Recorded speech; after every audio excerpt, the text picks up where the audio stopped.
Vamos agora à entrevista do dia com Maria Lídia Flandoli. Em São Paulo, foi criada pela OAB uma Comissão da Verdade, que vai trabalhar em conjunto com a Comissão Nacional da Verdade para apurar todas as irregularidades e desrespeito a direitos humanos no período da ditadura militar.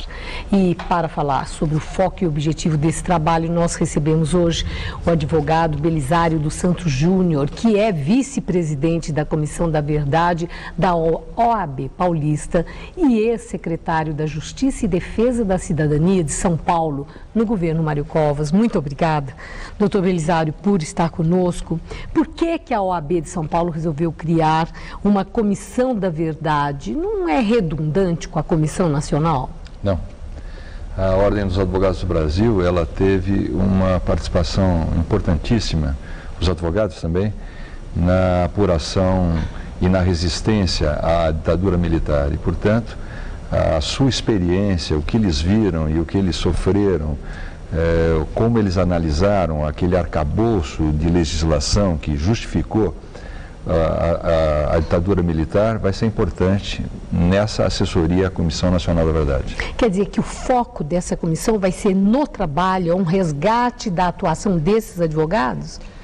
O foco vai ser na experiência dos advogados. Seguramente não há tempo e não há mãos para que todos se dediquem às mesmas coisas. Então, a ótica da comissão da Ordem dos Advogados é o que os advogados viram e o que eles sofreram.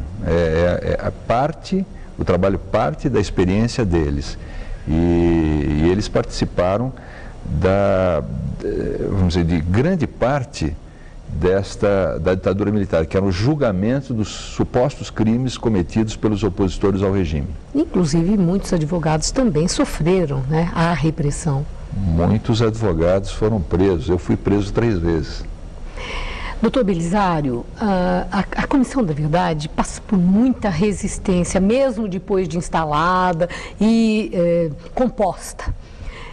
É interessante que nessas críticas, nessa resistência, se fala que a Comissão da Verdade não pode se propor a um resgate histórico porque não tem historiadores, que são os técnicos adequados para esse tipo de trabalho. Como é que o senhor vê esse raciocínio?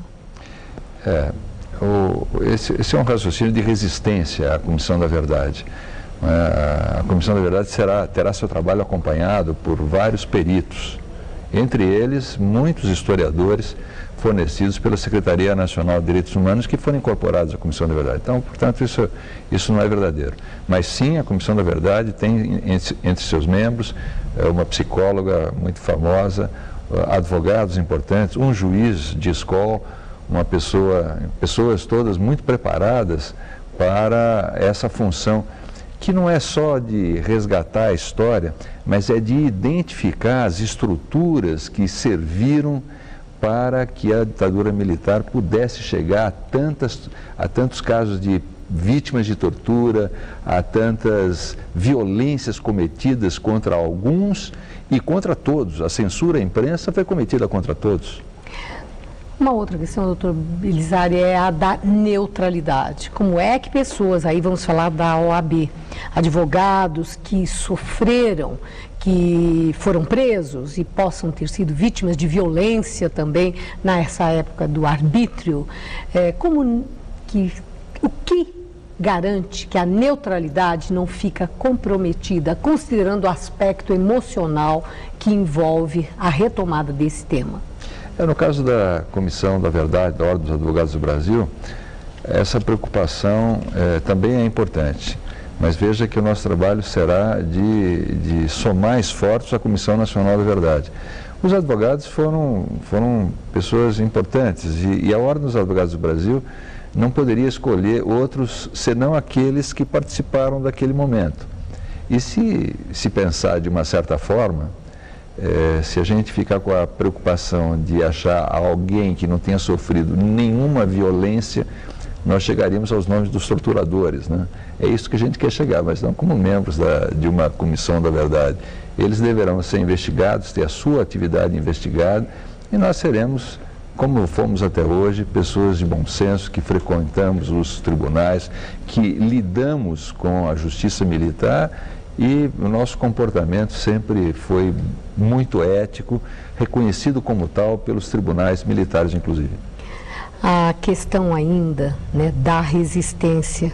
O que se fala é que, se vão investigar, tem que investigar dois lados, dos militares e agentes públicos que cometeram os excessos e que cometeram esses crimes de desrespeito aos direitos humanos, e também aqueles que pegaram em armas para lutar contra a ditadura militar. No seu entender, esses dois lados se equivalem? Veja, nós temos a obrigação de identificar os crimes cometidos pelos agentes do Estado. Esses são os mais graves crimes. Os crimes cometidos pelos opositores do regime militar foram investigados, muitas vezes punidos. Eles pagaram com a vida, pagaram com prisão, pagaram com a perda de seu patrimônio, da sua liberdade. Neste momento, a prioridade da Comissão Nacional da Verdade é verificar o papel dos agentes do Estado. O momento em que o Estado se frauda a obrigação que ele tem de proteger o cidadão e a cidadania e parte para o crime. Este deve ser o foco da Comissão da Verdade. E a lei da anistia reafirmada pelo Supremo Tribunal Federal, nesses casos, o senhor mencionou a palavra crime. A lei da anistia, ela estaria sendo desrespeitada? O Supremo Tribunal entendeu que houve uma transação. E a decisão do Supremo Tribunal, ela neste momento, ela colide com a decisão da Corte Interamericana de Direitos Humanos, que apura a convencionalidade dos atos da vida do Brasil naquela época e diz que aqueles atos foram contra a Convenção Americana dos Direitos Humanos, que nós somos subscritores. Há um conflito.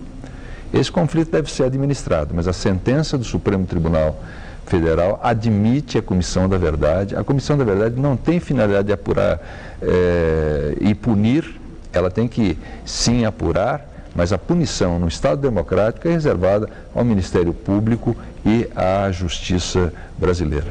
Muito obrigada, doutor Belisário. Uma boa noite. Foi um prazer estar com vocês. Gabriel.